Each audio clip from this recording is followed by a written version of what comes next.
concussions, things like that, broken bones, eye injuries, how would I be able to move forward? It would completely halt my life. Hi, everyone, and thank you for coming back to another recording of Foul Ball Safety Now Talks. I'm Jordan Skop. I'm here with Brianna Ludwig.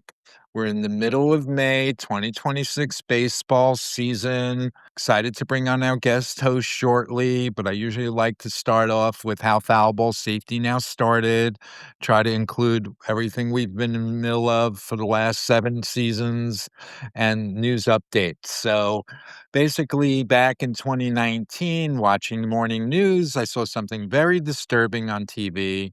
A little girl hit by a line drive in Houston. And I thought at the time, being a baseball fan, that was not acceptable. And we could be doing a whole lot more. I was not active or thinking about netting prior, other than having a few life experiences, that may have reminded me that foul balls could have hurt us. An instance 20 years earlier when I was in Brooklyn, New York, outside a ballpark, when a ball just came over the side and hit a group of people we were with. There was actually a young person who got hit in the forearm, and I recall that incident. And also being at a playoff game in 2006, watching the Mets and the Cardinals in Game 6, I was actually a few seats away from Jerry Seinfeld. All the other seats were sold out, and that was the only seat I could buy, and I bought it, and it was more money than I would have liked to have spent, but I got a chance to see the game. But I was so close. At the time, there were no netting above the dugout, and I was very nervous, to be quite honest with you. And from that point on, I really just wasn't proactive on making this discussion happening. But after I saw this incident in 2019, that's when I sprung into action. And a very short time later, I met somebody by the name of Brendan, who's been with me now for 7 years. Brendan's an investigative reporter, so we just haven't stopped. We keep on meeting new people who have something to say about this issue, whether they've been hurt by baseballs or bats, or whether they were baseball players themselves. Brendan and I probably reached out to 300 or 400 men a few years back, and a lot of them, we spoke to more than 30 men who interviewed with us, and they were kind enough to go back and think about their playing experiences and talk about their own dilemma or maybe their own compromise about why they continued to go to work and hit balls at the directions of children. So some guys were very revealing, some guys weren't that revealing, some guys pushed back, but within a few minutes, when you connect the dots on why children would be at the other end of some of these balls or bats, they too realize maybe that should not have been.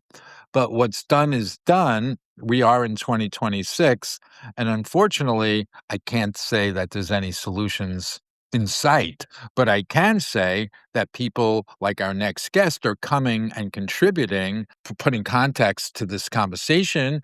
So we have a growing library of really great guests that people can find out for themselves once they listen back to some of these recordings on who our guests were and the line of questioning they bring to us.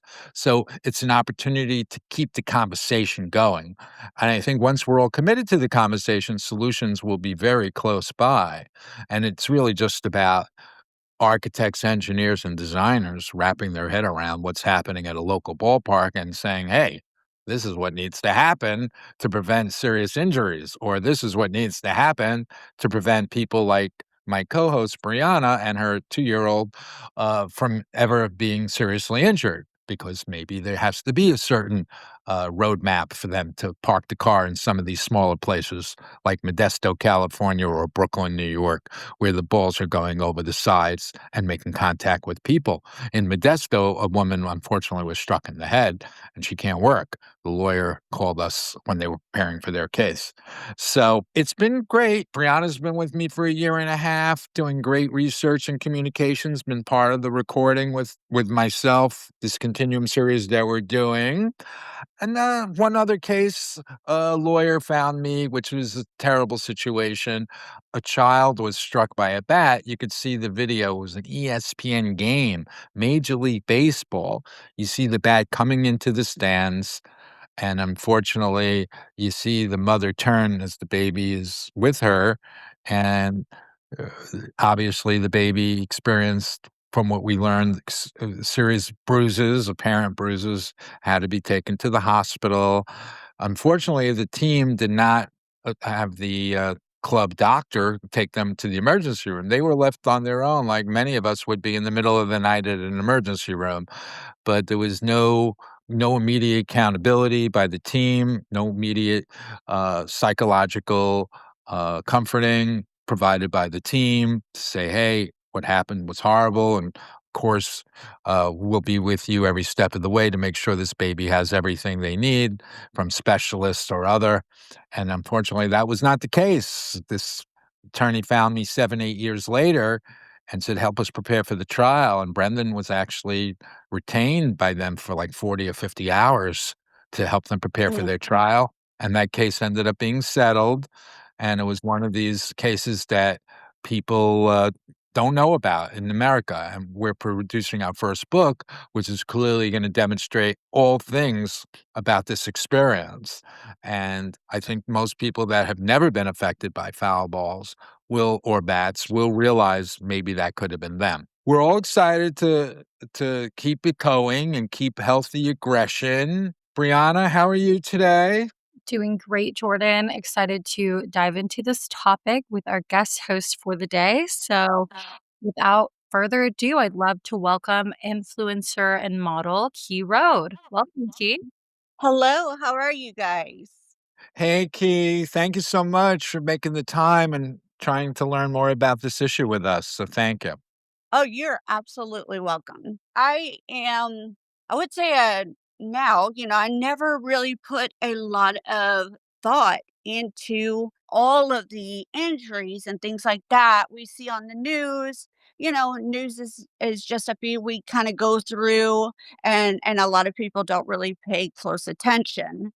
So I was sitting here and I was kind of doing my own research, and wow, I was just kind of astounded by all of the injuries, the deaths, the internal bleeding, neck injuries, eye injuries, vision loss, brain injuries, all of the different things that come along with either just being a spectator, or just going and trying to enjoy a game with your family. And it was shocking, and it really made me think a lot about, for myself and my livelihood and my family, as doing modeling and things like that, or short films or acting, being an influencer, different things like that.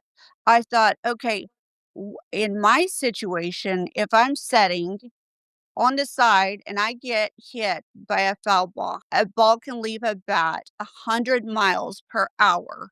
That would do some serious damage. So I said, okay, my what I get paid off of, how I monetize and make money in life and my livelihood, a lot of times is from my face or my body. Mhm, mhm. And so if I'm in that situation and I have any of these injuries, concussions, things like that, broken bones, eye injuries, how would I be able to move forward? It would completely halt my life. And that's just me. And so I look at all of these, people, the 2-year-old that was struck in 2017 at Yankee Stadium, Yep. that suffered multiple fractions, brain bleeding, eye injuries. It's heartbreaking. It really is. There's other ones. I know Linda Goldblum, she's 79 years old, was hit by a foul ball at Dodger Stadium in 2018. And it just made me really think about all of that stuff. So I was trying to figure out, what can we do? What can they do to protect us? And a lot of the fans, they love going to the games. They love being able to catch balls and things like that. It's an iconic thing. You go there, you catch a ball and you keep that ball forever. It's signed maybe in later on or something like that. They pass it down to their kids and things. I think safety should always and foremost come first because those foul balls do come unexpectedly, and nets can absolutely help and protect, the family, the children's, the spectators, and it just creates a really comfortable environment for everyone. And so I'm definitely want to jump on the wagon, and I want to see how we can be better protected so that, 2-year-olds, people like the little girl in LA and things, they don't get hurt. That's your child, that's your baby. And I can't imagine taking my child to a field to enjoy a game. And, we all get distracted. We may get a phone call or a text. And I know a lot of the balls that are hit or from not having quick reactions or distractions. But there is no way a ball coming at you, if it leaves a bat at 100 miles per hour, it can do that.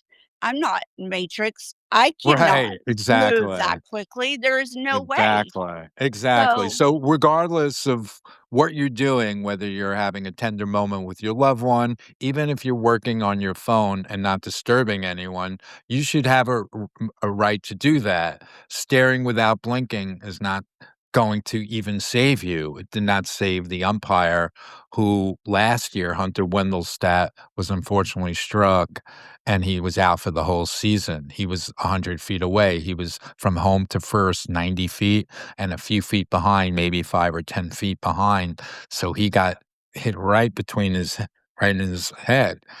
But what you were sharing earlier, of course, there are victims. And, I had connected with the little girl's dad, the one you were mentioning about. yes. Um, and I did connect on more than one occasion. We had 7 virtual press conferences with Irwin, the widower of Linda.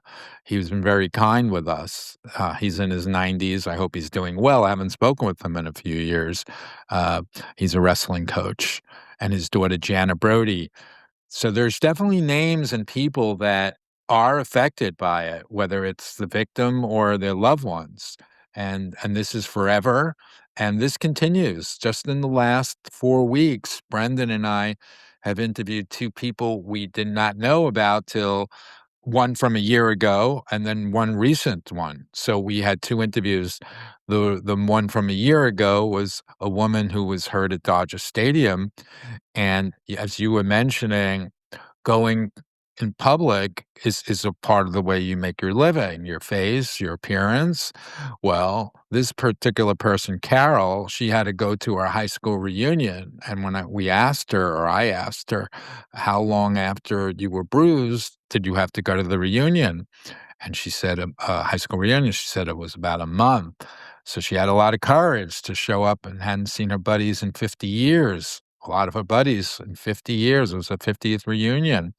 And she's almost a year into that injury, and now she's contemplating whether she's going to go for surgery or not. So things don't heal, and psychologically and physically. So you brought up some interesting points. We all have to then go out and make a living or show up to social functions, and nobody that's not fun. Looking like a freak. That's Carol's words. Those are Carol's words, by the way, in her letter to us. So people are coming to this conversation like you are. So thank you, Kate. I appreciate your time. I will say I was eating dinner last night, Okay. and I was sitting with a large family, and Okay. I have a great friend who has a son, and he plays baseball. He had a black eye, huge black eye, Oh, and I wow. "What happened?" And he said, "Oh, I was hit with the baseball."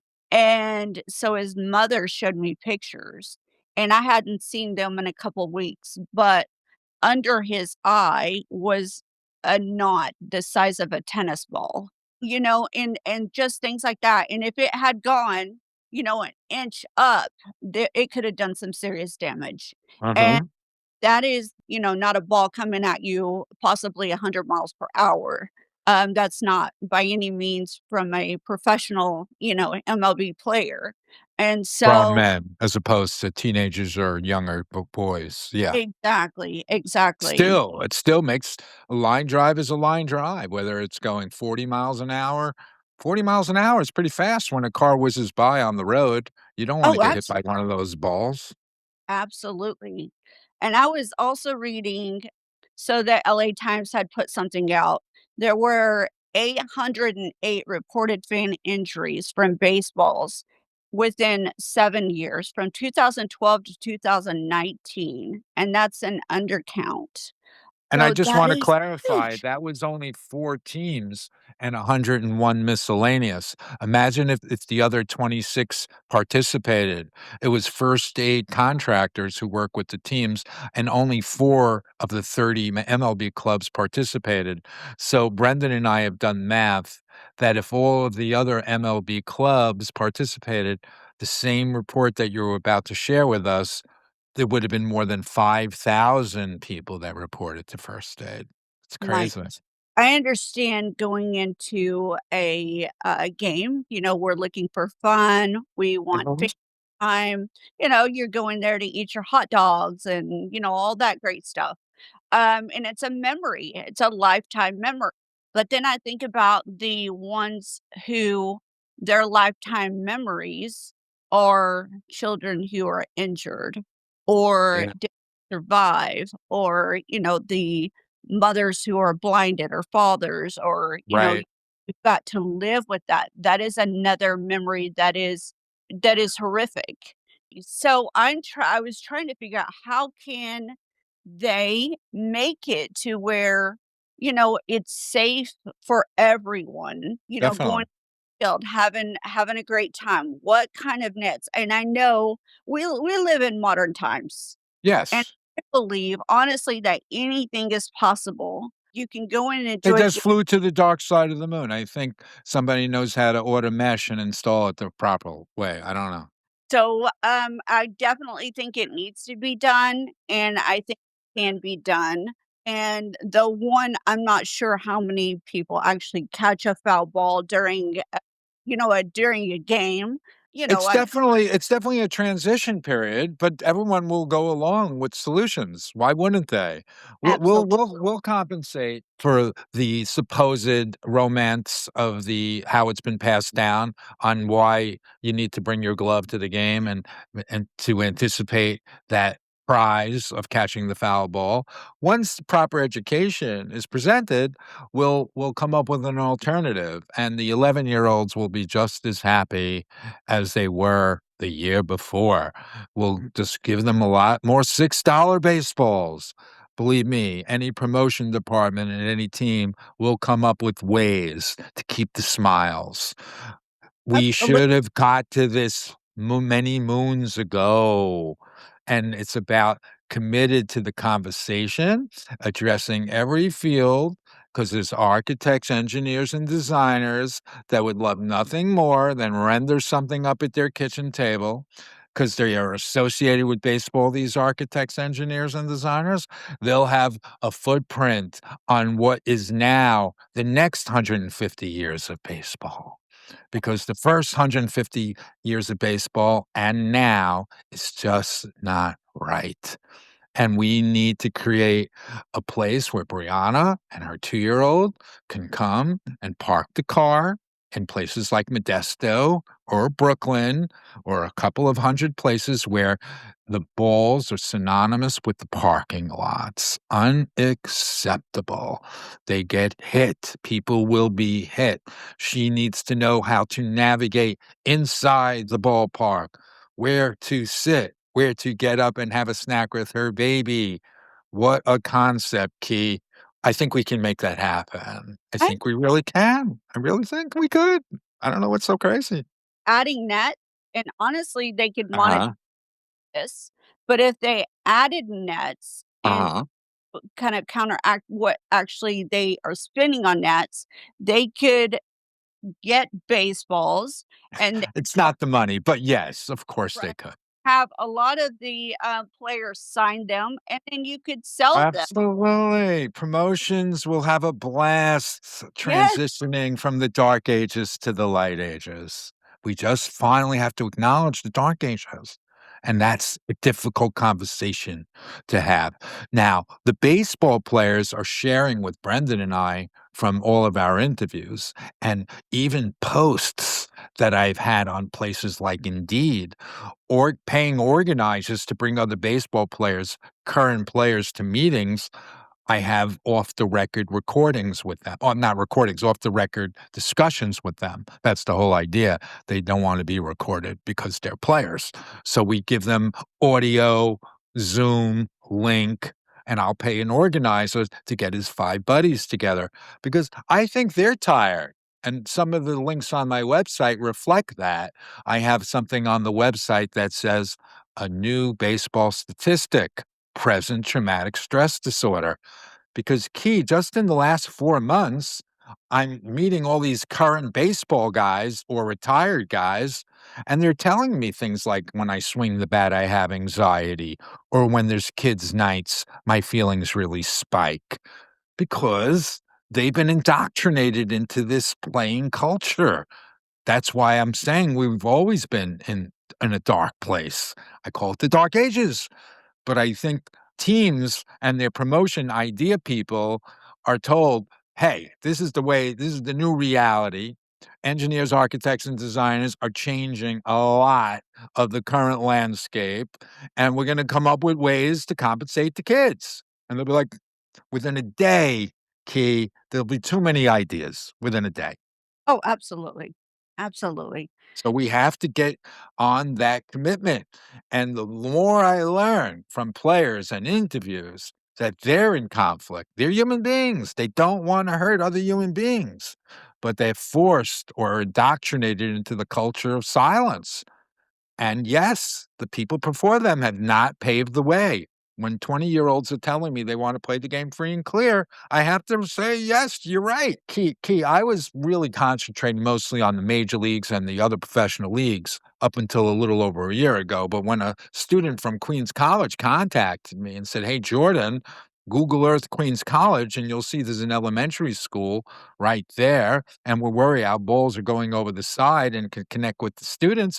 I said, you're right. Your psychological well-being is being messed with. It's not being adhered to. According to the NCAA guidelines, student athletes' psychological well-being needs to be adhered to, yada, yada, yada.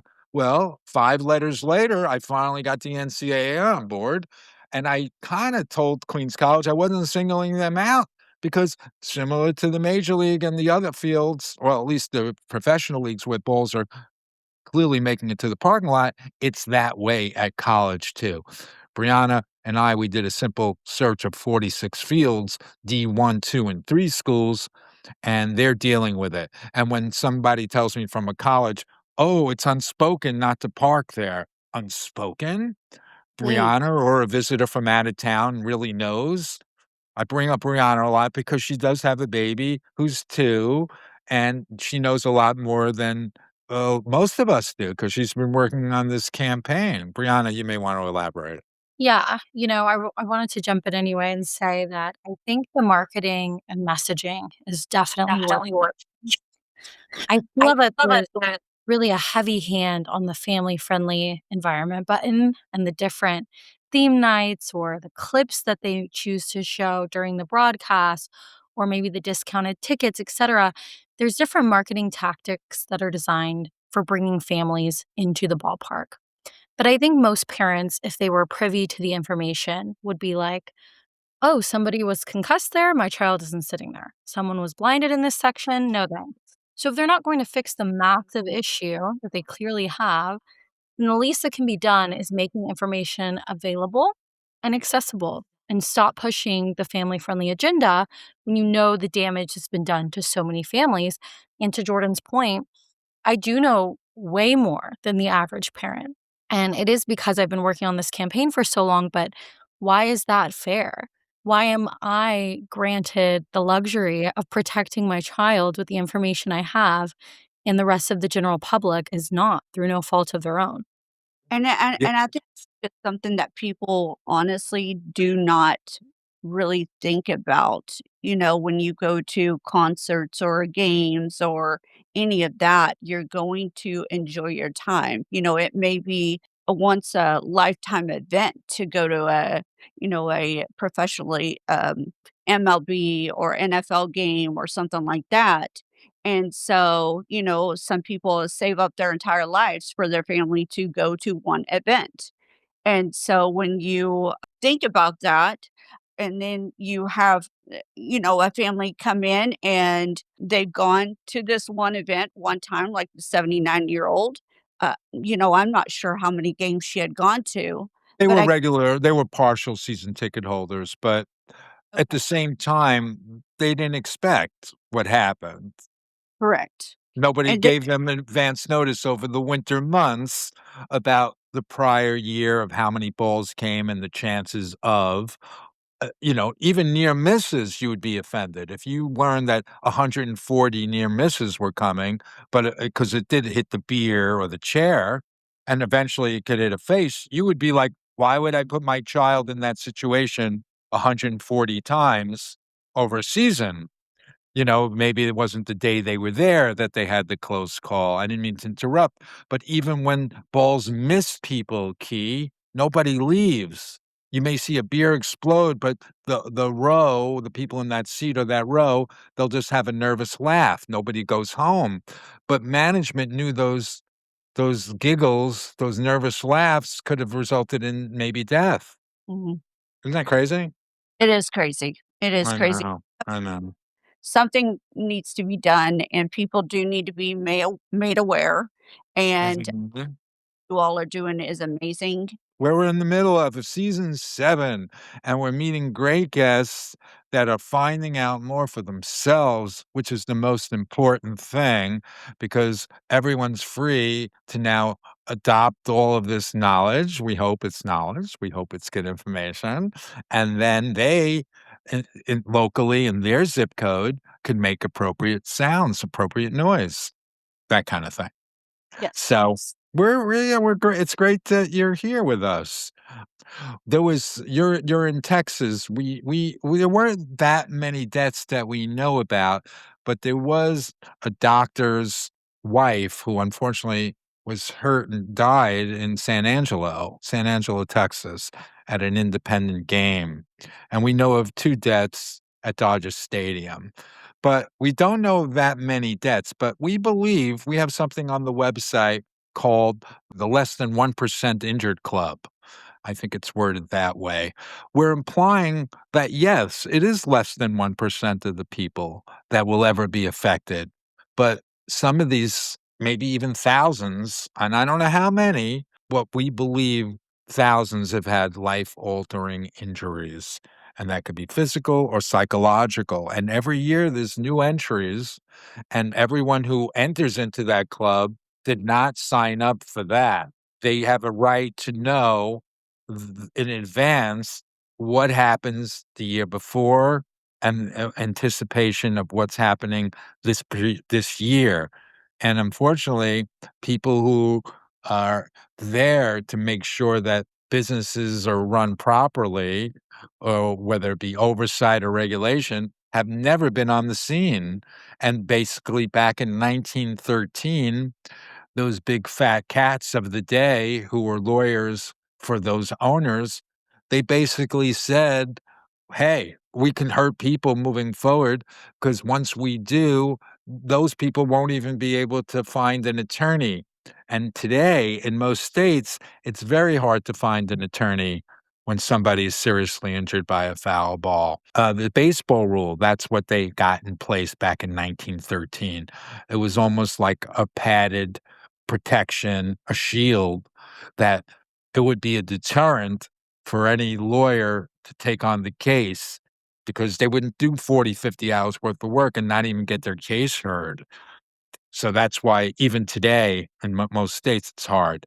So they figured it out. And my job, and Brianna's work with me and Brendan's work with me is to remind us all that we're in the dark ages. We're not in a baseball civilized society, and truth in baseball matters. And we believe most people, once presented, are going to feel like they should have known more, or maybe they'll feel personally offended. And that's what we'll continue to do. And Key, you're great by showing up today. So thank you. You're welcome. I will say, and I am in the Houston area, so I'm really proud because in 2019, child injury in Houston became one of the biggest turning points in the baseball safety discussions, and they've been helping accelerate wide netting expansion. And I believe that came about when a paramedic employee in 2019 was in the dugout and he was hit by a foul ball during the ALCS and was taken to a hospital. And so I believe that's when Houston, the Astros stadium, decided that they would accelerate the wide netting expansion. And I think that's amazing. And I think it would be great for everyone. Just to be able to go and enjoy their time, enjoy a game. And if you want to buy a $6 sign ball or whatever it is, if it's auto printed or something like that. I all I can say to that is I would not pretend just because you've seen improvements in Houston that you're good to go. As far as Oh, I know, it's still unregulated and balls are still making their way over nets. In 2025, Brianna found a 45 self-reported injuries at Major League Baseball games. It ain't right. And until we know, I bring up Brianna again at the major league games, major leagues, including Houston, until she's told by management, in most cases with the major leagues, you don't have to worry about the ball coming out and hitting you in the parking lot. Some ballparks still have home run balls that go over the sides, but it's the smaller ballparks. Maybe there's some major league ballparks where balls are still flying over into parking lots. I think it's just more consistent with all of the other professional ballparks, like a San Angelo, or even though San Angelo's situation was inside the ballpark. Um, but Brooklyn and Modesto, we need somebody to stamp on the door when Brianna walks in. Enjoy your game today. You don't have to worry about anything. Slip and falls, that's part of being in a big place, in a shopping mall or a ballpark. You could always slip and fall, but I'm talking about mini meteors coming at you pretty fast, and that's not acceptable. And I'm glad there's some steps in the right direction, but they're putting off solutions, and I hate the fact that new people are going to be finding us very soon. And it's not a matter of if, it's when. And it could be major league, it could be the other professional leagues, it could be college or somewhere else. But this is very good, and you sound like you're an optimistic person, and I don't wanna let people think just because there's improvements or evident improvements that in any way it's a solution. Solutions could be done after the 1-hour meeting, and then after the 1-hour meeting, everyone's gonna be committed to putting their solutions into place. Everything will be put into motion. The architects, engineers, and designers will create something that will lead to a discussion on what's appropriate for who, what's not appropriate for who, and where the risks remain, and if do you want to take those risks? That kind of thing. And that's right. what we can do. That's what we're Yes. supposed to be doing. So we'll continue doing that. I Yes. don't think it would be too difficult for them to find a solution. I mean, I think it's just a matter of, like you said, sitting at a table, having a discussion, Right. getting together, putting up a net, providing everyone safety. Everyone's gonna have the solutions. You know what happens, and then you and I and Brianna can go out to lunch and let them work it out. Let's get the meeting Absolutely. started. And I not only Yeah. about Yes. the families who are injured and the children who are Yeah. injured, the adults who Yes. are injured, but how does that affect, we talked about post traumatic. Uh, Yes. how that also not only affects the players on the field at the time and what they are feeling and how they are going to perform for the rest of the game, because that has to in some way impact a player. And I'm sure there are a lot of players who have to sleep. They go to sleep at night, and that's got to be on your subconscious thinking about that stuff. So there's a lot of Nobody's walked out, unfortunately. That's how powerful the game is. It's such a strong Kool-Aid. Not one player has refused to go to work, as we know of yet, Key. But I do have something new that came in, and it's great that Foul Ball Safety Now keeps on providing new things. I spoke with a spouse of a baseball player, a minor league baseball player. I just got a letter from her. She was applying for my post up on Indeed, offering money to organize conferences. So she's with a spouse who hits the balls. She may not be very happy that her husband is in a culture that it's inevitable that either him or one of his teammates will be smashing the face of a little one. That Mm, ain't cool. The no. spouse knows that. She wrote me a letter. That's her first way of expressing herself. She told me she'd be perfect for this role. Now, we spoke for 20 minutes. Whether she comes back to me or not is another matter, because then they're going to have to be in a circle of talking about the issues. And maybe they're not comfortable doing that because they're in the pursuit of being major leaguers. But of course, people feel bad, but they haven't felt bad enough, Key, because not one of them has said, I just ain't doing it no more. I am not doing this anymore. I haven't heard that yet, Key. That's how powerful it is. And now the spouses are talking to me. We're opening up more cans of worms at Foul Ball, and we'll continue to do that. And it's so exciting that you're with us today, and we can go on and on. All right. So, Key, with you being an influencer, I'd love to chat a bit about the online space. I think sometimes risks become so normalized. Like, we see a lot of near misses in the stands where it hits the beer, or maybe the dad catches it, but the ball was super close to a baby's head. But because the dad caught it, it's more of like a funny viral moment rather than, ringing the alarm that should definitely be rung. Do you think, in that same thread, that social media sort of desensitizes people because of the content that we're all exposed to online? And how does that translate to the foul ball issue? Oh, that's a good question. So I think we are definitely desensitized to, and I just had this conversation last night. We are so much on our phones, on live, on we don't have that human interaction like we used to. Everything is at a click of a button, just a push, and you go and you go. And when you constantly see, you know either good feed or bad feed, it takes 2 seconds, you go about your day. And that's, I think that comes from a lot of people. They don't necessarily, to them, it's news, it's feed, but do they really take the time to really analyze everything and just to think, "Hey, next time I go to a game, where am I going to be sitting? Is this going to be a safe environment for me and my children, my family?"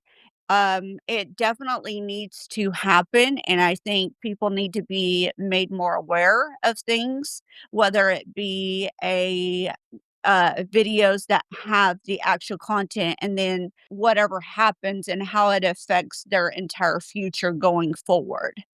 And I think that would grab some attention, rather than just having a 2-second video of, "Hey, this happened, boom." You don't know how it will affect their entire future and their lives. Like I go back to the 79-year-old woman, and they had been at games for their entire lives. No telling how many games I've gone to. That is what they love and enjoyed. But then to actually pass away from injuries from something that you have enjoyed with your spouse or your family your entire life, that to me just that that to me almost wipes out all of the great memories, because now you're left with, this is how my grandma or my wife passed. And that's just a realistic view, and I don't think a lot of people really, dig into their hearts for those types of things. We are such quick features, everything is very modernized, everything is very quick. So there is no reason, absolutely no reason, that we cannot provide safety in every single event we go to. And if that means putting up some nets and, selling balls or something like that to, compensate, then great. I mean, also, I know for the players and stuff, that's not going to be on their hearts for the rest of their lives as well, or their families' hearts. And as far as the woman or the spouse who reached out about, her husband in the baseball, trying to help you all out and advocate or donate, money and things like that. That is always usually with a husband and a wife is a two-way discussion, typically always. And so it obviously, I feel like it would be bothering him, and maybe she's just the voice and the advocate. Who knows? Who knows what goes on behind. But I definitely think it's a solution that can we can come to a solution and it can get resolved. And it wouldn't take a lot of time to resolve those issues just so we can feel safe, especially for the children who don't have the matrix reactions coming into play when a ball is coming at them. I just think we can do better. I think we can do better as a whole, and I think we need to open our eyes to things like this for sure. Well, that was a lot, and I think this is very powerful. It is all about starting the conversation and having the courage to speak up, saying, "Tell me what I missed. Tell me what I think I should have known." I don't think any of us have superhero or action figures or Matrix skills. I'm not a big Matrix enthusiast, so I won't apply that term too often, but I'm glad you did. We're not supposed to be defending ourselves from these things. Even if we're professional players on our nights off, they don't want to be there. Their family members are instructed to sit in the safest places possible, and the rest of us may not be. But it's all about a conversation. An hour later, watch what can happen. And this is what these conversations do. We get people committed to the conversation, and once the influencers within the game finally are compelled to have this conversation, they'll come out with solutions in a snap. So excited that we're speaking. Thank you, everyone. Brianna and Key. We will Thank do it you. again soon, guys.